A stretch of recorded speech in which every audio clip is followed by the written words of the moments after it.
আপোনালোকে ভুল নুবুজিব আকৌ দেই এইখনে মুখ এইখনে জিভা অতিষ্ঠ মানুহ অতিষ্ঠ হৈ ওলাই আহিবলৈ বাধ্য হ'ল ইমান মৰ গৰমতো মানুহ ভিতৰত সোমাই নাথাকি ওলাই আহিবলৈ বাধ্য হৈছে হিমন্ত চৰকাৰৰ কাৰণে আৰু কি কাৰণে দীঘলী পুখুৰী গছ বন কাটি এফালৰ পৰা তহিলং কৰিছে সেইটো কাৰণে সকলো সচেতন নাগৰিক আজি তাত ওলাই আহিছে যেহেতু মই টুইটত কথা দিলো কাৰণ এটা অযথা বিতৰ্ক ময়ো অসমত নাছিলো উত্তৰ দিয়াও মানুহ নাই আমাৰো সব মানুহ বাই ইলেকশ্যনত বিজি আছে যেহেতু মই কথা দিলো যে আমি গছকেডাল নাকাটো বা ৰিপ্লান্টটো নকৰো সেইকাৰণে আমি ফ্লাইঅভাৰৰ গোটেই ডিজাইনটো আজি বদলাই দিলো সকলো বন্ধু বান্ধৱীকে স্বাগতম জনাইছো মোৰ ভিডিঅ'টোৰ মাজলে আৰু আপোনালোকক জনাবলৈ পাই সুখী হৈছো দীঘলী পুখুৰী গছ গছনিৰ কাৰণে প্ৰকৃতি প্ৰেমী আৰু তেওঁলোক আজি দল সংগঠনেই হওক বা সচেতন সকলো নাগৰিকে ওলাই আহিছে আৰু মোৰহে ভাগ্য বেয়া জানেনে এনেকুৱা কিছুমান ক্ষেত্ৰত মানে মই যাব নোৱাৰা হওঁ কিয় নোৱাৰা হওঁ কালি মই গৰমত এঠাইত গৈছিলো যোৱাৰ লগে লগে কি হ'ল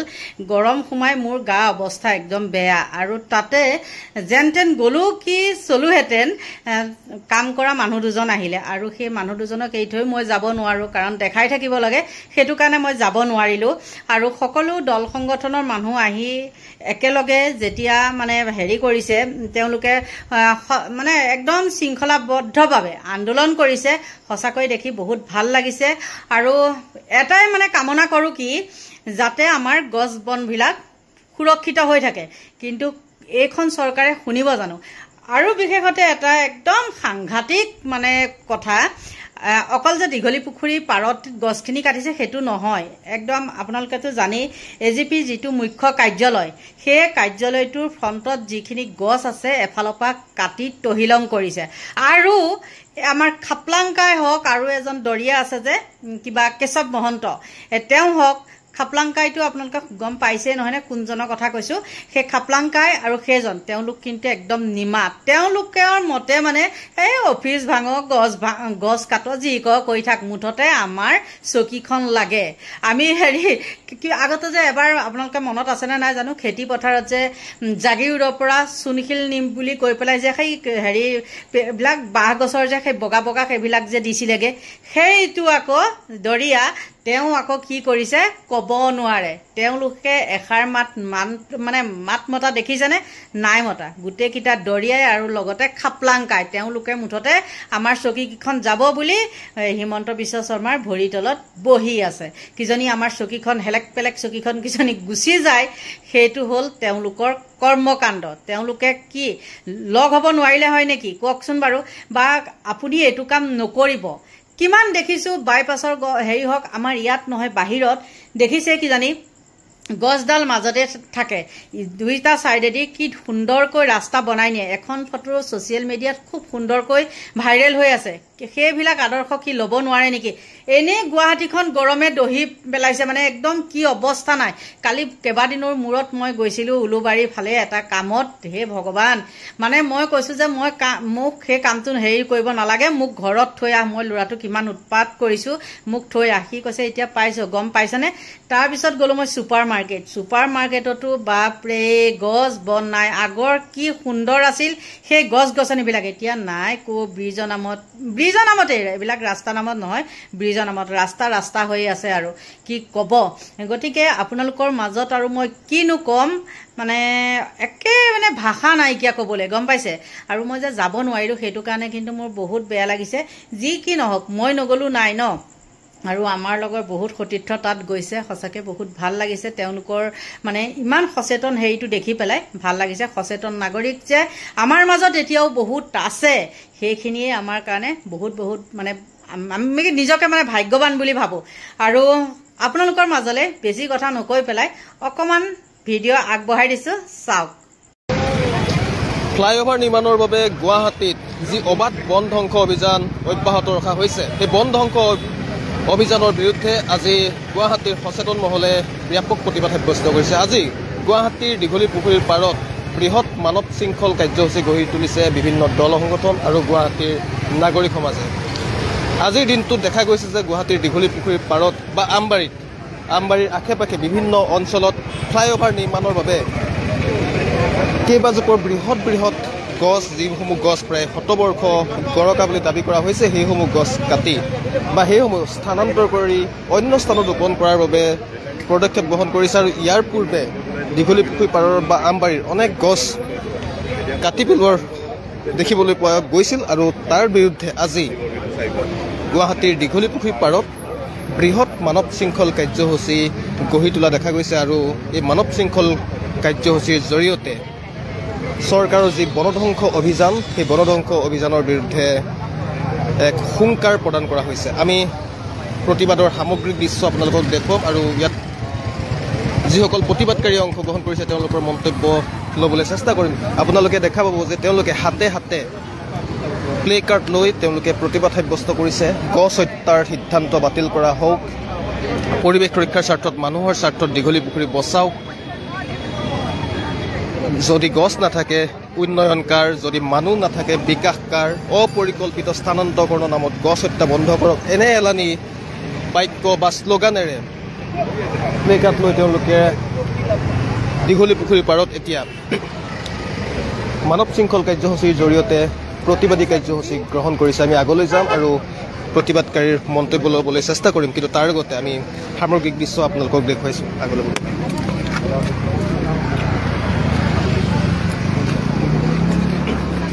এয়া দীঘলী পুখুৰী পাৰৰ যি মানৱ শৃংখল কাৰ্যসূচী আমি আপোনালোকক এফালৰ পৰা দেখাই আহিছোঁ। হাতে হাতে প্লে কাৰ্ড লৈ তেওঁলোকে প্ৰতিবাদ সাব্যস্ত কৰিছে। গছ হত্যাৰ বিৰোধিতা কৰি তেওঁলোকে বৃহৎ মানৱ শৃংখল কাৰ্যসূচী গঢ়ি তুলিছে। আৰু এই প্ৰতিবাদী কাৰ্যসূচীত দেখিবলৈ পোৱা গৈছে অজাপ নেতা লৰিণজ্যোতি গগৈক দেখা গৈছে। একে সময়তে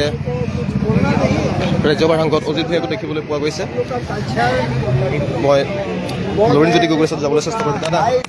ইতিমধ্যে দীঘলী পুখুৰী পাৰৰ বহু গছ স্থানান্তৰৰ নামত কাটি তহিলং কৰা হৈছে, ডাল ফাল কাটি ইতিমধ্যে তহিলং কৰা দেখিবলৈ পোৱা গৈছে। আপোনালোক ওলাইছে, কি আশা কৰিছে যে এইসমূহ গছ চৰকাৰে ৰাখিবগৈনে? জনগণে কৰা আশাটো তেওঁ সদায় মানে ওলাই কৰিছে। আশাৰ বিপৰীতে জনগণৰ চিন্তা গণতান্ত্ৰিক কণ্ঠৰ বিৰুদ্ধেই মুখ্যমন্ত্ৰীয়ে সদায় কাম কৰি আহিছে। ইয়াত গছ গছনি প্ৰথমে কাটিব লোৱাৰ সময়ত প্ৰতিবাদত সেৱ মানি তেওঁ ইয়াৰ যিখন অভাৰব্ৰিজ হ'ব এইখনৰ ডিজাইন সলনি কৰাৰ কথা কৈছে, ৰিডিজাইন কৰাৰ কথা কৈছে। কিন্তু পিছত ৰাতি চোৰৰ দৰে বিভিন্ন মানে মানুহ লগাই কাটাবৰ কাৰণে তেওঁ সিদ্ধান্ত গ্ৰহণ কৰিলে। এক প্ৰকাৰ এইটো এটা প্ৰকৃতি ধ্বংসৰ যজ্ঞ নিজে হাতেৰে মুখ্যমন্ত্ৰী আৰম্ভ কৰিছে। এফালে তেওঁ তেওঁৰ কথাৰ কোনো মিল নাই, এফালে তেওঁ কয় যে বহু কোটি গছ ৰুই তেওঁ বিশ্ব ৰেকৰ্ড কৰিব যায়, তাৰ বিপৰীতে গছ ধ্বংস কৰিছে। ইতিমধ্যে সমগ্ৰ পৃথিৱীত গ্ল'বেল ৱাৰ্মিং চলি অসমতো এই যে আমি গৰাখহনীয়াৰ কাৰণ কি? গছ বন ধ্বংস কৰা। তাৰ উপৰিও অসমত এতিয়া 40 ডিগ্ৰীৰ ওপৰত তাপমাত্ৰা বাঢ়িছে। গুৱাহাটীত কৃত্ৰিম বানপানী বাঢ়িছে। কাৰণ কি? পাহাৰ ধ্বংস কৰিছে, গছ কাটিছে। এইবোৰৰ কথা মানুহে উপলব্ধি কৰিছে। বিজ্ঞানীয়ে কোৱা কথাটো গ্ৰহণ নকৰাকে, পৰিৱেশবিদে কোৱা কথা গ্ৰহণ নকৰাকে মুখ্যমন্ত্ৰীয়ে নিজৰ মন মৰ্জি মতে যিটো বহনক্ষম উন্নয়ন বুলি কয় এইটোৰ কথা গুৰুত্ব নিদিয়ে। ছাষ্টেইনেবল ডেভেলপমেণ্ট সমগ্ৰ পৃথিৱীত চলি আছে। এতিয়া উন্নয়ন মানে ছাষ্টেইনেবল ডেভেলপমেণ্ট, সেইটোৰ কথা বুঢ়া আঙুলি দেখুৱাই নিজৰ স্বাৰ্থ সিদ্ধি কৰিবৰ কাৰণে এনেধৰণে কাম কৰা আমি দেখিবলৈ পাইছোঁ। মুখ্যমন্ত্ৰীয়ে গতিকে জনগণৰ যিটো কণ্ঠ এইটো উপলব্ধি কৰক, জনতাৰ যিটো আহ্বান এইটো উপলব্ধি কৰক, প্ৰকৃতি ধ্বংসৰ পৰা বিৰত থাকক আৰু প্ৰকৃতি ৰক্ষা কৰিবৰ কাৰণে কৰা যিটো গণতান্ত্ৰিক আন্দোলন ইয়াক গুৰুত্ব দি যাতে গুৱাহাটীৰ এই অঞ্চলৰ গছ কটা কামটো বন্ধ কৰে, গছ পুলি ৰোৱাৰ কাম তেওঁ আৰম্ভ কৰে। আৰু যি বিভিন্ন প্ৰান্তত এনেকৈ গছ গছনি কাটি তহিলং কৰিছে, বন ধ্বংস কৰিছে, পাহাৰ ধ্বংস কৰিছে, শিল নদীৰ পৰা উঠাই আনি বালি উঠাই যেনেকৈ এমূৰৰ পৰা ধ্বংসযোগ্য, প্ৰকৃতি ধ্বংসযোগ্য জলাশয়, গছ গছনি, তাৰ উপৰিও বিভিন্ন ধৰণে মাটি গোটেই ধ্বংস কৰিবৰ কাৰণে উঠি পৰি লাগি এটা জনগণলৈ প্ৰকৃতিৰে সংকট নমাই আনিছে। সেই তেওঁৰ প্ৰকৃতি বিৰোধী, জনবিৰোধী, মানৱতা বিৰোধী যি কাম সেই কাম বন্ধ কৰিব লাগিব আৰু আজি প্ৰতিবাদীৰ থলীৰ পৰাই এই আহ্বান জনাইছোঁ জনতাৰ কণ্ঠ শুনক প্ৰকৃতি পাৰিপাৰ্শ্বিকতা পৰিৱেশ তন্ত্ৰক ৰক্ষা কৰিবৰ কাৰণে ব্যৱস্থা কৰক এই আছিল অসম জাতীয় পৰিষদৰ সভাপতি লুৰিণজ্যোতি গগৈৰ মন্তব্য লুৰিণজ্যোতি গগৈ আহি আজি মানৱ শৃংখল কাৰ্যসূচীত অংশগ্ৰহণ কৰিছে আৰু তেখেতে দীঘলী পুখুৰী পাৰৰ যিসমূহ গছ এই গছসমূহ কটাৰ বাবে চৰকাৰে প্ৰথম অৱস্থাত যিহেতু গছসমূহ নাকাটো বুলি ঘোষণা কৰিছিল আৰু কিন্তু পৰৱৰ্তী সময়ত মাছ নিশাহি তেওঁলোকে প্ৰশাসনে আহি গছ কাটিবলৈ লোৱা কাৰ্য তেওঁলোকে বিৰোধিতা কৰিছে আৰু চৰকাৰক হুংকাৰ দিছে যে দীঘলী পুখুৰী পাৰৰ যিসমূহ গছ সেইসমূহ গছ অক্ষত অৱস্থাত থাকিব লাগিব সেইসমূহ গছ জীয়াই থাকিব লাগিব এই ধৰণে তেওঁলোকে চৰকাৰক সকীয়াই দিছে আমি কিছু আগলৈ আপোনালোকক দৃশ্য দেখুৱাম বিভিন্ন দল সংগঠনৰ লোকসকল ওলাই আছে আমি লোকসকলৰ কাষলৈ যাম কথা পাতিবলৈ চেষ্টা কৰিম মই ইতিমধ্যে উল্লেখ কৰিছে যে গুৱাহাটীৰ দীঘলী পুখুৰী তাৰ সমান্তৰালকৈ এই মানৱ শৃংখলত উপস্থিত হোৱা স্বধীয় ৰাইজ বহু দূৰলৈকে অৱস্থিতি কিন্তু আমাৰ মাইকৰ আৱাজ বহু দূৰলৈকে গৈ নাপাব চাগে তথাপিও আপোনালোকক অনুৰোধ জনাইছোঁ যে ইমান উৎসৱ গৰমত আহি আপোনালোক আহি এই মানৱ শৃংখলত যে আপোনালোকে যোগদান কৰিছে তাৰ বাবে ধন্যবাদ গছ স্থানান্তৰকৰণৰ নামত ইতিমধ্যে কেইবাজোপা গছ কাটি তহিলং কৰা দেখা গৈছে অকল গা গছ কেইজোপা আছেগে এই প্ৰতিবাদে দীঘলী পুখুৰী পাৰৰ গছসমূহ আপোনালোকে জীয়াই ৰাখিব পাৰিম বুলি আশা কৰিছেনে যিহেতু চৰকাৰে ইয়াৰ পূৰ্বে গছ নাকাটো বুলি কৈও কিন্তু তেওঁলোকে গছ কাটিবলৈ ওলাই অহা দেখিবলৈ পোৱা গৈছে নাই চাওক যোৱাবাৰ যিটো প্ৰতিবাদ হৈছিল দীঘলী পুখুৰী গছ ৰক্ষাৰ কাৰণে যে ইয়াত তেওঁলোকে প্ৰথমতে গছ দীঘলী পুখুৰীৰ আশে পাশে সকলো গছ তেওঁলোকে কাটিম বুলি চিন দিলে আপোনালোকে দেখিছিলে ডাঙৰ ডাঙৰ গছবিলাক আছে আমাৰ হেণ্ডিকৰ পিনে প্ৰফেচাৰ কলনীৰ পিনে কিন্তু তাৰপিছত যেতিয়া প্ৰতিবাদ হ'ল তেতিয়া হিমন্ত বিশ্ব শৰ্মাই কৈছিল যে এই গছবিলাক কটা নহয় আৰু তেওঁলোকে ফ্লাইঅভাৰৰ যিটো নক্সা সেইটো সলনি কৰিব কিন্তু এতিয়া আমি দেখা পাইছোঁ যে হিমন্ত বিশ্ব শৰ্মাই যি মুখেৰে কৈছিল তাৰ সম্পূৰ্ণ ওলোটাভাৱে তেওঁলোকে ৰবীন্দ্ৰ ভৱনৰ সন্মুখৰ গছখিনি কাটি পেলালে এতিয়ালৈকে তেওঁলোকে দীঘলী পুখুৰীৰ গছখিনি কাটিবলৈ সাহস কৰা নাই ৰাইজৰ প্ৰতিবাদৰ কাৰণে আমি এইটোৱে আজি ইয়াৰ পৰা মেছেজ দিব বিচাৰিছোঁ যে তথাকথিত উন্নয়নৰ নামত পৰিৱেশ ধ্বংসৰ যি জয়যাত্ৰা চৰকাৰৰ পৃষ্ঠপোষকতাত চলিছে সেই পৃষ্ঠপোষকতা তেওঁলোকে বন্ধ কৰিব লাগে তথাকথিত উন্নয়নৰ নামত পৰিৱেশ ধ্বংস গছ কটাৰ যি এটা তেওঁলোকে ৰাজনীতি আৰম্ভ কৰিছে সেই ৰাজনীতি তেওঁলোকে বন্ধ কৰিব লাগে আৰু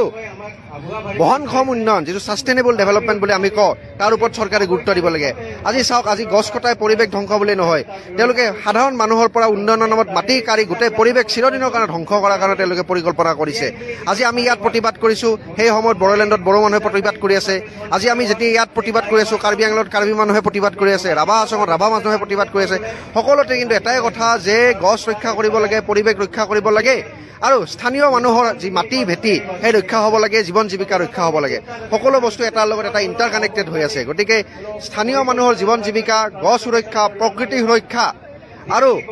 মাটি ভেটি ৰক্ষা দাবীত আমাৰ এই যি আন্দোলন চলিছে আজি দীঘলী পুখুৰীত হৈছে কাইলৈ অসমৰ বেলেগ জেগাত হ'ব কণ্টিনিউছলি আন্দোলন চলি থাকিব এয়া প্ৰতিবাদকাৰী মন্তব্য তেওঁলোকে অভিযোগ আনিছে যে মুখ্যমন্ত্ৰীয়ে ইয়াৰ পূৰ্বে দীঘলী পুখুৰীৰ পাৰৰ যিসমূহ গছ সেইসমূহ গছ নাকাটো বুলি তেওঁলোকে মুখ্যমন্ত্ৰীয়ে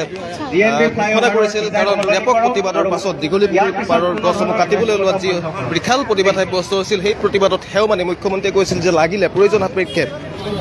প্ৰস্তাৱিত ফ্লাইঅভাৰখনৰ ডিজাইন সলনি কৰা হ'ব কিন্তু দীঘলী পুখুৰীৰ পাৰৰ গছসমূহ কটা নহয় বুলি মুখ্যমন্ত্ৰীয়ে মন্তব্য কৰিছিল কিন্তু তাৰ পৰৱৰ্তী সময়ত দেখা গ'ল যে ৰবীন্দ্ৰ ভৱনৰ সন্মুখত থকা কেইবাজোপা গছ তেওঁলোকে কাটি তহিলং কৰিছে আৰু সেইসমূহ স্থানান্তৰৰ বাবে তেওঁলোকে পদক্ষেপ গ্ৰহণ কৰিছে আৰু গছ নাকাটো বুলি চৰকাৰে ঘোষণা কৰে বা মুখ্যমন্ত্ৰীগৰাকীয়ে ঘোষণা কৰাৰ পাছত ৰবীন্দ্ৰ ভৱনৰ সন্মুখত তেওঁলোকে যি গছ কটাৰ প্ৰক্ৰিয়া আৰম্ভ কৰিলে সেই প্ৰক্ৰিয়াৰ তেওঁলোকে বিৰোধিতা কৰি আজি প্ৰতিবাদ সাব্যস্ত কৰিছে আপোনাৰ ওচৰলৈ আহিছোঁ মুখ্যমন্ত্ৰীয়ে ইয়াৰ পূৰ্বে ঘোষণা কৰিছিল যে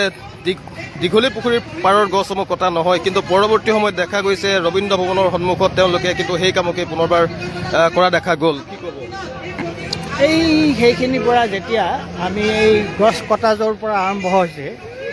যেতিয়া গাড়ী আহি এইখিনি দেখোঁ মনটো কেনেকুৱা লাগে কি ধৰণৰ উপলব্ধি এটা হয় অনুভৱ এটা হয় এতিয়া মুখ্যমন্ত্ৰীয়ে কি কৰিব বিচাৰিছে নহয় কি কৰিব বিচাৰিছে সেইটোৱেই চিন্তাৰ বিষয় এতিয়া কি এই গছকেইডালে এইখিনিয়ে কি অসুবিধাটো দিছিল তাক কি অসুবিধা দিছিল আৰু গুৱাহাটীৰ গছ কটা এই গুৱাহাটীৰ এইটো এটা এনেকুৱা এটা গুৰুত্বপূৰ্ণ এটা ঠাই এই ঠাইখিনি কাৰ? হিমন্ত বিশ্ব শৰ্মাৰ নে ইয়াৰে যিজন কমিশ্যনাৰ আছে তেওঁৰ, নে পুলিচ কমিশ্যনাৰৰ, নে ইয়াত আমি যিসকল মানুহ আছে ইয়াত তেওঁলোকৰ? Did they speak to them? No, nothing. What is this? মানে এই যিটো ঠাই তোমালোকক যে তাত তোমালোকক নিৰ্বাচন কৰিছে মানুহে, ঠিকে আছে, তোমালোকক নিৰ্বাচন কৰিছে তাৰ অৰ্থটো এইটো নহয় যে তোমালোকে যি মন যায় তাকে কৰিবা, তোমালোকে যি মন যায় যি ধৰণৰ সিদ্ধান্ত ল'ব লাগে সেই ধৰণৰ সিদ্ধান্ত ল'বা, এইটোতো নহয় কথা। এই ঠাইখিনি গুৱাহাটীৰ কি? এই ঠাইখিনি গুৱাহাটীৰ পৰিচয়, আৰু তাৰ গছবোৰ কাটি তোমালোকে যদি লঠঙা কৰি দিয়া তেন্তে ইয়াৰ পৰিচয়টো ক'ত থাকিল? আৰু গছৰ লগত কিমান কি কথা জড়িত হৈ আছে, গছৰ লগত মানে সম্পূৰ্ণ পাৰিপাৰ্শ্বিক অৱস্থাটো জড়িত হৈ আছে। গতিকে মই বুজি নাপাওঁ যে কি বিবেচনাৰে কি যুক্তিৰে তেওঁলোকে এই গছ কটা সিদ্ধান্ত। And then another thing, he went back on his words. যেতিয়া ইয়াতে চব মানুহ আহি পেলাই দীঘলী পুখুৰী পাৰত গোট খালে, সকলোৱে ক'লে গছ কাটিবলে, তেতিয়া what did he say?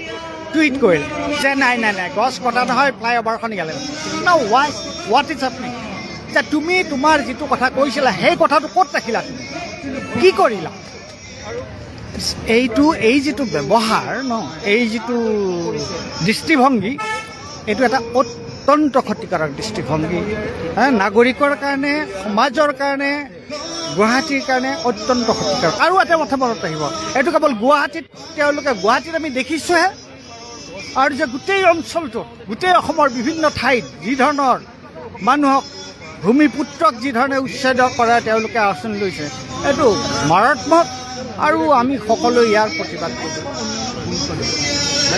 আপুনিও ওলাই আহিছে আজি প্ৰতিবাদ সাব্যস্ত কৰিবলৈ। দীঘলী পুখুৰী বা ৰবীন্দ্ৰ ভৱনৰ এই অঞ্চলটো ইয়াৰ পূৰ্বে এটা খুব ধুনীয়া এটা পৰিৱেশ আছিল, কিন্তু আজি সেই পৰিৱেশটো কিছুদিনৰ পৰা নোহোৱা হৈ আহিছে। মানে আমি এই অঞ্চলতে 3 বছৰ আছিলোঁ, 1996 চনৰ পৰা 1998 চনলৈকে। তেতিয়ালৈকে ইমান আধুনিক হোৱা নাছিলে জেগাখন, কিন্তু গছ তেতিয়াৰ পৰা গছবোৰ আছে, এই ডাঙৰ গছবিলাক। আমি ইয়াত মানে আমিয়ে নহয়, এতিয়া অঞ্চলৰ মানুহবিলাকে এই দীঘলী পুখুৰী পাৰত খোজকাঢ়িবলৈ আহে, আজিকালিও আহে। এতিয়া আমি অৱশ্যে ইয়াত নাথাকোঁ, কিন্তু তেতিয়া খুব ভাল লাগিছিলে। তেতিয়া ইমান আধুনিক হোৱা নাছিলে, এই পুখুৰীবিলাকত তেতিয়া নাও দিয়া নাছিলে, আৰু তেনেকৈ দোকান বজাৰ হোৱা নাছিলে, খুব নিৰ্জন ঠাই আছিলে। কাৰণ আমি যে জানোৱেই, সকলোৱে আমি জানো যে আমি মানে গছ গছনি পাহাৰ এইবিলাকত থাকি ভাল পাওঁ। আমাৰ আদি পুৰুষসকলে যিসকলে মানে ঋষিমুনিসকলে তেওঁলোকেতো আশ্ৰম পাতিছিলে এনেকুৱা জেগাত। এই জেগাখিনি তেনেকুৱা আশ্ৰমৰ নিচিনাই আছিলে গুৱাহাটীখনত, কিন্তু এতিয়া সেই আশ্ৰম সদৃশ্য পৰিৱেশ, এইখিনি হাৰ্ট অফ দ্য চিটি, এইখিনি জেগা যদি এনেকৈ নাৰাখে তেওঁলোকে কি ৰাখিব?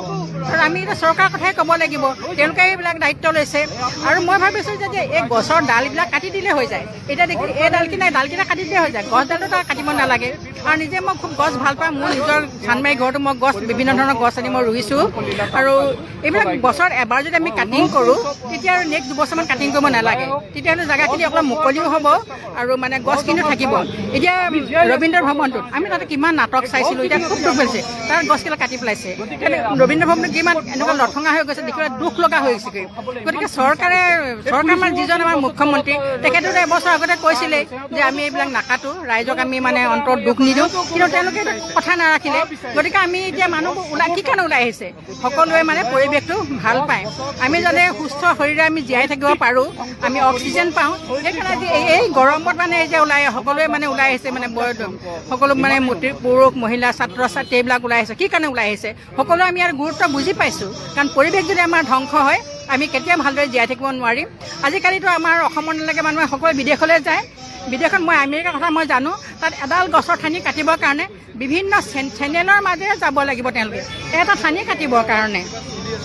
আৰু তেওঁলোকে গছৰ ঠানিবোৰ এনেকৈ কাটে যাতে কেৱল যিডাল ঠানিয়ে ৰাস্তাটো অসুবিধা কৰিছে সেইডাল ঠানিহে কাটে। এতিয়া আমাৰতো মানুহ বিদেশলৈ গৈ থাকে, তেওঁলোকেতো নেদেখাকৈ থকা নাই, তেওঁলোকে এইবিলাক আদৰ্শ তেওঁলোকে ল'ব নোৱাৰে নেকি? মই মানে ধিক্কাৰ দিছোঁ এই চৰকাৰক, এই কাৰণে যে তেওঁলোকে পৰিৱেশ ধ্বংসকাৰী, মই মানে অন্তৰৰ পৰাই মই ধিক্কাৰ দিছোঁ। ধন্যবাদ। এই ধৰণে এতিয়া মহানগৰীৰ দীঘলী পুখুৰী পাৰৰ যি মানৱ শৃংখল কাৰ্যসূচী গ্ৰহণ কৰা হৈছে সেই কাৰ্যসূচীলৈ বিশিষ্ট বুদ্ধিজীৱী সচেতন নাগৰিক বিভিন্ন দল সংগঠনৰ নেতাকৰ্মী ওলাই আহিছে আৰু এক বৃহৎ দীঘলীয়া এক মানৱ শৃংখল গঢ়ি তোলা হৈছে আৰু তাৰ জৰিয়তে দীঘলী পুখুৰী পাৰৰ যি বনধ্বংস অভিযান সেই বনধ্বংস অভিযানৰ তীব্ৰ বিৰোধিতা কৰা হৈছে। আমি কিছু আগলৈ যাম আৰু আগলৈ গৈ আমি সমগ্ৰ পৰিৱেশটো আপোনালোকক দেখুৱাম।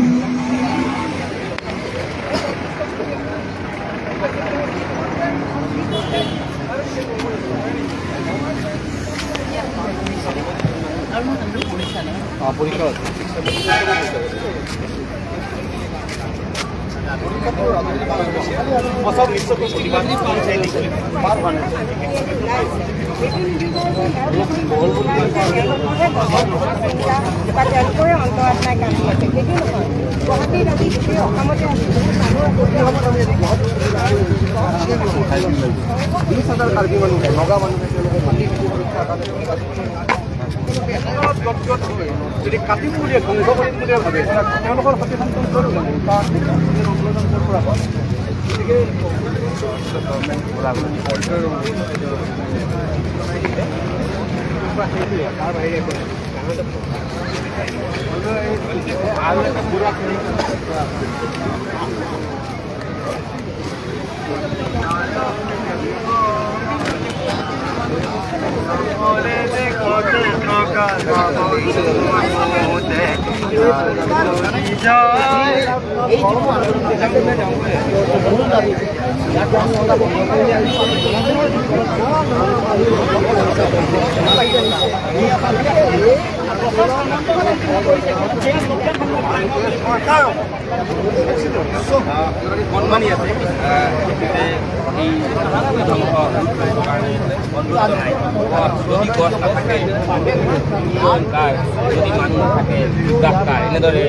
এই মুহূৰ্তত আমি প্ৰতিবাদস্থলীত ৰাজ্যসভাৰ সাংসদ অজিত কুমাৰ ভূঞা ডাঙৰীয়াক আমি লগ পাইছোঁ। আমি তেখেতৰ ওচৰলৈ যাব বিচাৰিছোঁ। দাদা, ইয়াৰ পূৰ্বে ফ্লাইঅভাৰখনত ডিজাইন সলনি কৰিম বুলি মুখ্যমন্ত্ৰীয়ে ঘোষণা কৰিছিল, কিন্তু মুখ্যমন্ত্ৰীৰ ঘোষণা, মুখ্যমন্ত্ৰীৰ প্ৰতিশ্ৰুতিৰ কিবা মূল্য আছে নেকি? মই অজস্ৰ উদাহৰণ দাঙি ধৰিম তেওঁৰ প্ৰতিশ্ৰুতিৰ কথা, তেওঁৰ মানুহক দিয়া আশ্বাসৰ কথা। এইবোৰ কথা তেওঁৰ কোনো গুৰুত্ব নাই। তেওঁ যেনে তেনে ক্ষমতাত থাকিব লাগে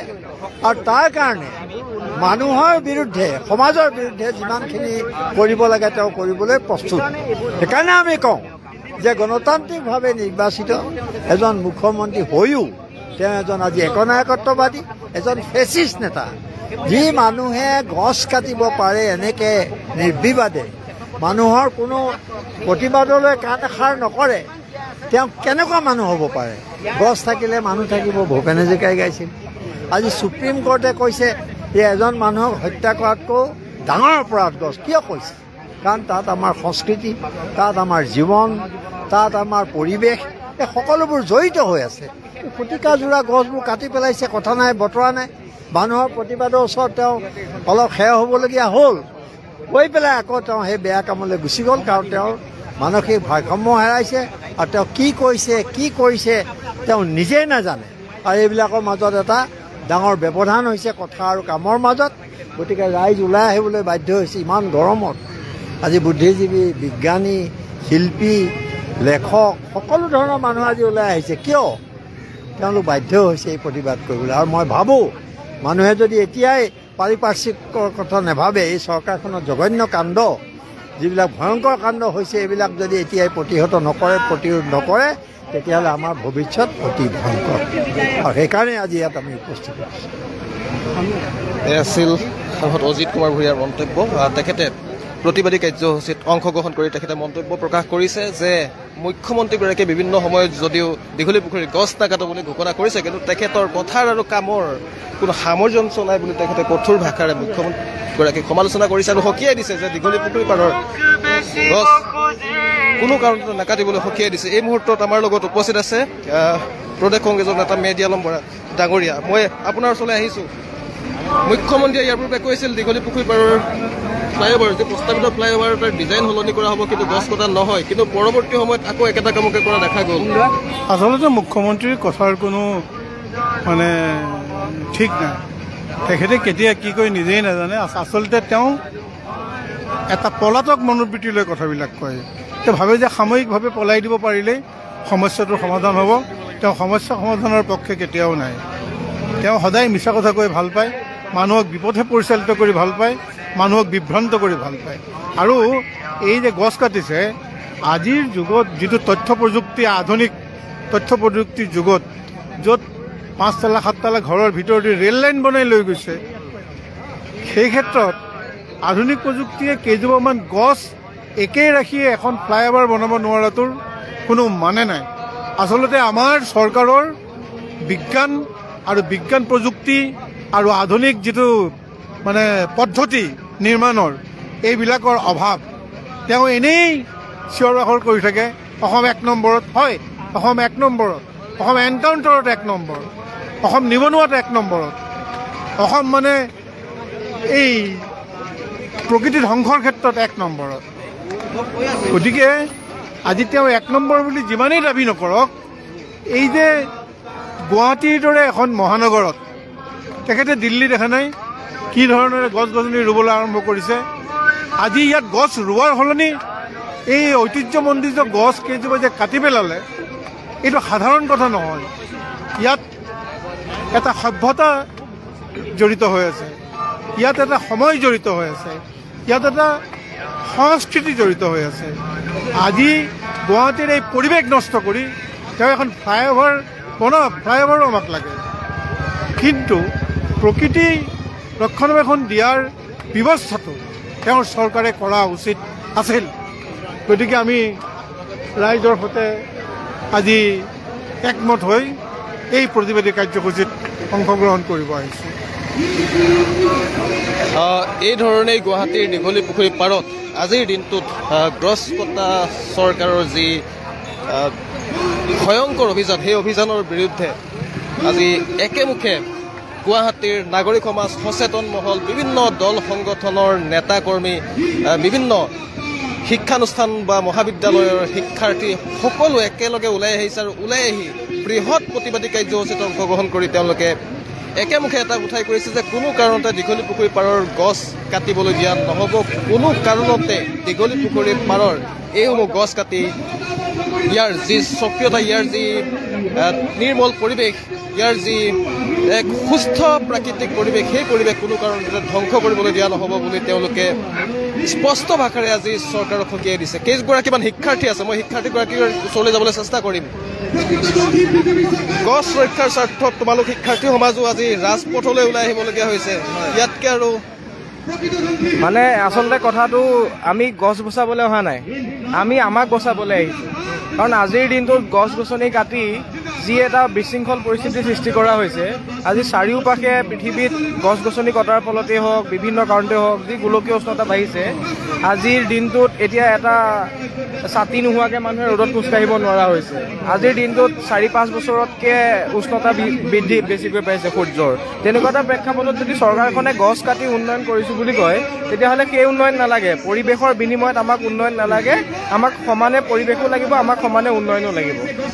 ঠিক আছে তোমাৰ ধন্যবাদ জনাইছোঁ কেইগৰাকীমান মহিলাক আমি দেখা পাইছোঁ মহিলা কেইগৰাকীয়ে প্ৰচণ্ড ৰ'দৰ মাজত প্ৰচণ্ড গৰমৰ মাজতো প্ৰতিবাদ সাব্যস্ত কৰিবলৈ ওলাই আহিছে বাইদেউ এই গৰমৰ মাজত আপোনালোকে গছ ৰক্ষাৰ স্বাৰ্থত আজি ওলাই আহিবলগীয়া হৈছে প্ৰতিবাদ সাব্যস্ত কৰিছে হয় অতিকৈ দুখ লগা কথা যে এই তথাকথিত চৰকাৰখনে উন্নয়নৰ নামত যি মানে কৰি আছে সেইটো অত্যন্ত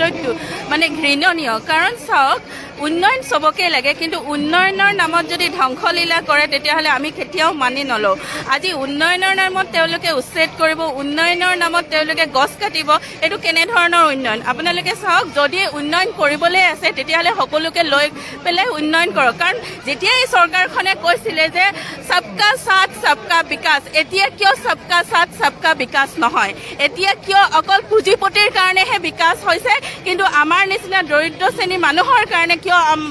বিকাশ নহয় এতিয়া গছ কটাৰ ফলত আজি আপোনালোকে চাওক আজি 1 সপ্তাহৰ বেছি হৈ গ'ল কিমান গৰম গুৱাহাটী মহানগৰীত আগতকে আপোনালোকে চাওক বানপানী কিমান হৈছে কিন্তু এই চৰকাৰখনে জানো যি কথা প্ৰতিশ্ৰুতিৰে ৰাখিছিলে সেই প্ৰতিশ্ৰুতি পালন কৰিব পাৰিছেনে তেওঁলোকে বানপানী ৰখাব পাৰিছেনে আজি গৰম কৰিব পাৰিছে ফ্লাইঅভাৰ বনাওক আমাৰ একো আপত্তি নাই কিন্তু গছ সুৰক্ষিত কৰি পেলাই তেওঁলোকে উন্নয়ন কৰক এইখিনিয়ে আমাৰ দাবী আৰু এটাই কথা ক'বলগীয়া যে এই গছ কটা বন্ধ কৰক নহ'লে বা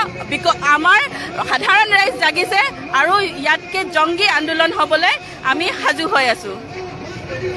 মুখ্যমন্ত্ৰী হিমন্ত বিশ্ব শৰ্মাই ইয়াৰ পূৰ্বে